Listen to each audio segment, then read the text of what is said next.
These days, it's hard to find something that everyone, or at least the vast majority of people, agree on. But if there's one thing that reliably brings a city together, it's the local sports team. And in the US, where football is king, nothing else galvanizes the city like the local NFL team. But NFL stadiums are kind of parking and traffic nightmares. So it got me wondering, what are the most transit-friendly NFL stadiums? The top 10 is on the way. Welcome to City Nerd. Subscribe for weekly content on transportation in cities based on whatever I thought was interesting that week. So before I get into this, I'm kind of two minds about this whole thing. On the one hand, we're talking about a venue that holds over 50,000 people, so you really do want to give people a lot of options to get there so everyone doesn't have to drive. On the other hand, you don't necessarily want a hulking monstrosity that is empty like 355 days a year, taking up valuable space downtown. So if there's a correct answer about how to do this right,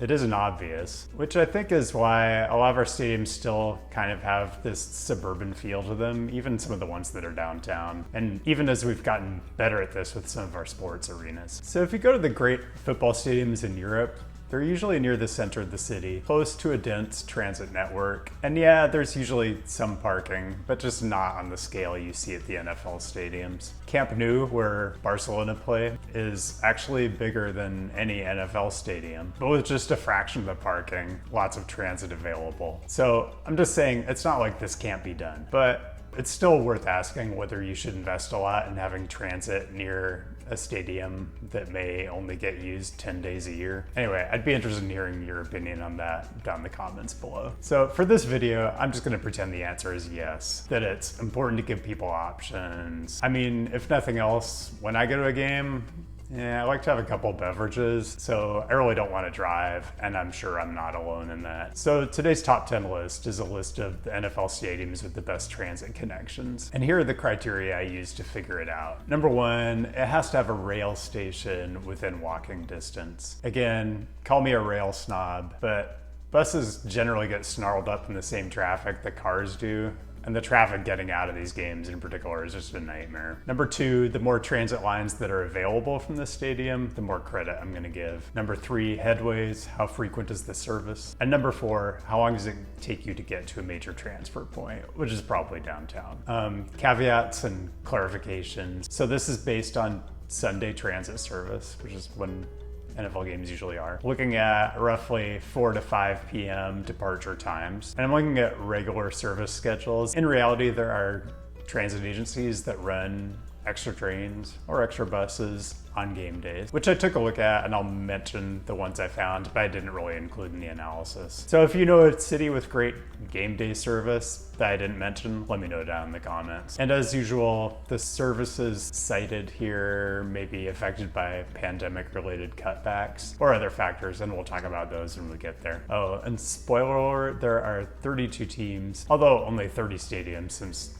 the New York and LA teams cohabitate, but I could barely find 10 stadiums that were worth putting on this list at all. That's a little depressing. Okay, let's get into it. For number 10, we start in Charlotte, North Carolina. This is Bank of America Stadium, home of the Panthers. This one makes the top 10 at all. We'll just kind of tell you what the standard is for even getting on this list. It's a 10-minute walk to Stonewall Station on the Blue Line, which is Charlotte's only real light rail line. I mean, they do have a downtown circulator, but I'm not counting that. And that's it. That gets you into the top 10. Number 9 is FirstEnergy Stadium, home of the Cleveland Browns. I feel slightly bad about this because it looks like under normal circumstances, the transit service is quite a bit better than what they have now. Normally there's a rail stop right in front of the stadium, but it's shut down indefinitely because of structural problems they found in the bridge just to the west. The bridge looks pretty new, so yikes. The good news is the stadium's only a 12-minute walk to Tower City Public Square, which is really the downtown hub of Cleveland's transit network. And a lot of people walk directly from there to the stadium anyway. More bad news though. There's track work that has 2 of Cleveland's rail lines shut down for a while.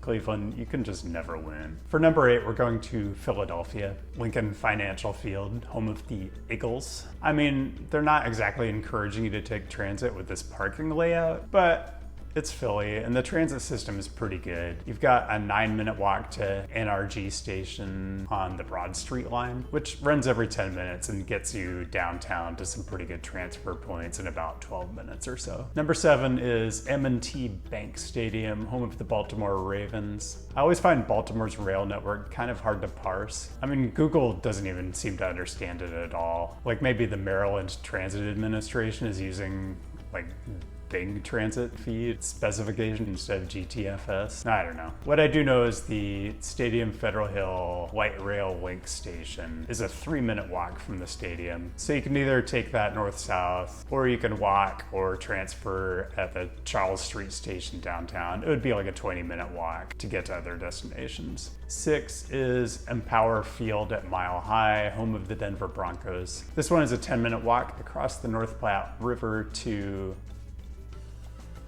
Empower Field at Mile High Station, which serves the E and W rail lines. Both lines have 15-minute headways on Sunday and get you to a good transfer point in about 5 minutes. Digging around, I found some indication that RTD is running C-Line service on game days, which is otherwise suspended due to pandemic service cuts. Google isn't clued in on this, so if it's true, it probably moves Denver up a notch or 2 on this list. Denverites, let me know what the deal is down in the comments. Next is Quest Field, CenturyLink.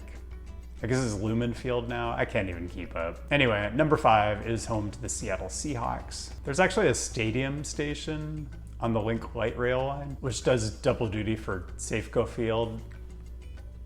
I mean, T-Mobile Park. But your closer stop, depending on where you are in the stadium, is International District, which is a 6-minute walk. Although this is one of those things where you might actually take a little bit longer walk to get to a further upstream station to beat the crowds. Link runs every 10 minutes and gets you downtown pretty quick if you have a transfer down there. And starting next month, Link adds 3 more stations to the north. Note also, Lumen is home to the Seattle Sounders MLS club. So between that and the Mariners hosting 81 and almost certainly only 81 games a year, you're getting a lot of use out of that station area. Oh, and also another thing I didn't give credit for in this scoring, but you're also close to King Street Station where you can catch a Sounder commuter train north or south on game days. Number 4 is Mercedes-Benz Stadium in Atlanta, home of the Falcons. Gotta be honest, Atlanta keeps surprising me when I do these lists. Now, Google says you're actually closer walking distance to the Vine City station, but the stadium website actually recommends the CNN Center MARTA station, which probably makes sense because most of you are probably headed eastbound anyway.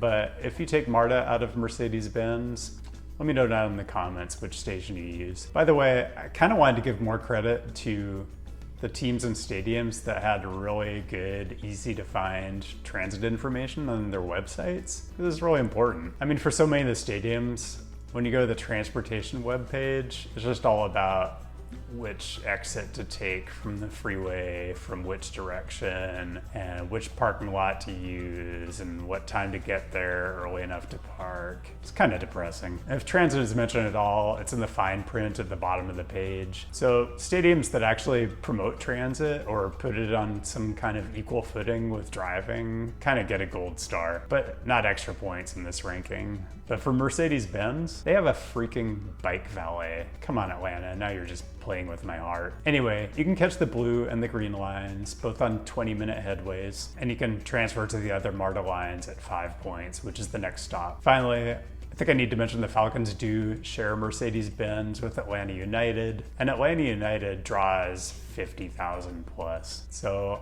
I almost want Atlanta to be higher on this list, but the top 3 are pretty good. For number 3, we're going to Pittsburgh, Heinz Field, home of the Steelers. This one's a stone's throw from Allegheny Station, which serves the red, blue, and silver lines on 15, 30, and 30-minute headways, respectively. So it's a ton of transit service right on the stadium's doorstep, which I love. But Pittsburgh's rail transit system isn't really great if you're trying to get anywhere that isn't south, but it's gonna get you to a downtown transfer pretty quickly if that's what you need. The other cool thing is Pittsburgh has this Gateway Clipper shuttle. It's like a water taxi that takes you between the stadium and Station Square.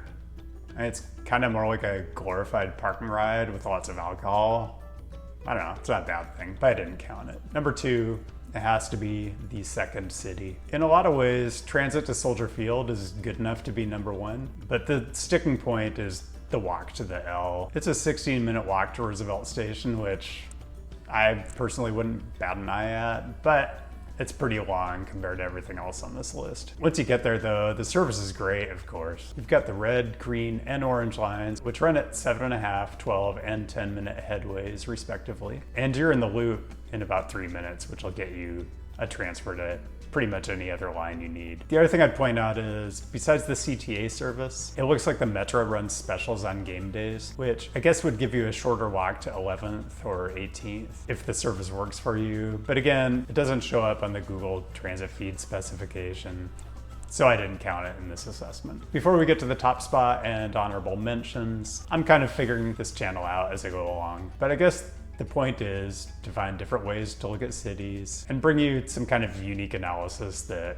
I hope sheds light on what makes cities interesting and productive and vibrant places. So what you won't get on this channel are regurgitations of things you could just look up on Wikipedia, like the tallest buildings or the longest bridges. So if you're interested in content on cities and transportation every week, things you won't find anywhere else, go ahead and subscribe if you haven't already. And if you're enjoying today's video, drop a like. Also, I do have my own list of upcoming videos I'm jazzed about, but yeah, if you have suggestions, I'm always open to it. Drop it down in the comments below. Honorable mentions, just missing the cut were Houston, which has a light rail stop close to NRG, but it's just really far from downtown and doesn't connect to much. And DC, which in general has a great heavy rail network, but the stadium's way out in Landover, and it is a hike to the Morgan Boulevard metro station anyway. Have to mention Los Angeles and New York. SoFi Stadium in Inglewood is open for business now. It hosts the Rams and the Chargers, but there's no rail connection anywhere near. And the stadium website doesn't even bother pretending there's any other option besides driving. Super disappointing. MetLife in East Rutherford, New Jersey doesn't make the list. I mean, I guess New Jersey Transit runs the Meadowlands rail line on game days, but again, it doesn't show up in GTFS, and you have to connect through Secaucus Junction, so it's not a super clean connection, but I have to say, it is New York. It's still probably better than driving. So if you've gone to a Giants or a Jets game on transit, let me know down in the comments what you think of it. I do want to mention New England. It's way out in Foxborough, which is kind of equidistant between Boston and Providence, but there is an MBTA commuter rail line that can get you there pretty efficiently on game days, and the New England Revs play there as well. And you know, I kind of want to give them credit for calling themselves New England and then literally putting themselves halfway between Boston and Providence. And like, I don't know, Arizona or Tennessee or Carolina, where they try to take credit for the whole state, but they put themselves in a pretty specific city in the state. The big dishonorable here is Levi's Stadium, home of the San Francisco 49ers. You know, Foxborough is way closer to Boston than Santa Clara is to San Francisco, but at least the Patriots have the good taste not to call their team the Boston Patriots. You know, there's a mishmash of transit options that get you out of Santa Clara. There's like a light rail line that gets you to downtown San Jose in like 30 minutes. And there's commuter rail lines that may or may not be functional that sort of get you to San Francisco and Oakland. I don't know. The bottom line is the service that gets you to the city that the team is actually named for is really poor. So I don't know. I'm just not a fan. Okay, number one, drum roll. No? Okay, it's US Bank Stadium, home of the Vikes. The train platform is super close. You've got 2 rail lines with 10-minute headways on Sundays, which is great for a city this size. And you're already in the densest part of Minneapolis's transit network. Plus, I think they take the prize for the best stadium transportation webpage. I mean, they're trying to make railgating a thing. I just love that. Also, not included in the analysis, you can get North Star commuter rail from the northern suburbs into the Target Field station, which is at the north end of downtown. So you can either transfer to light rail or, I don't know, just railgate your way on down to the Vikings game. Skull! Finally, here's a summary table. Hit the pause button if you really want to nerd out. Other than that, that's all I've got. Thanks for joining today.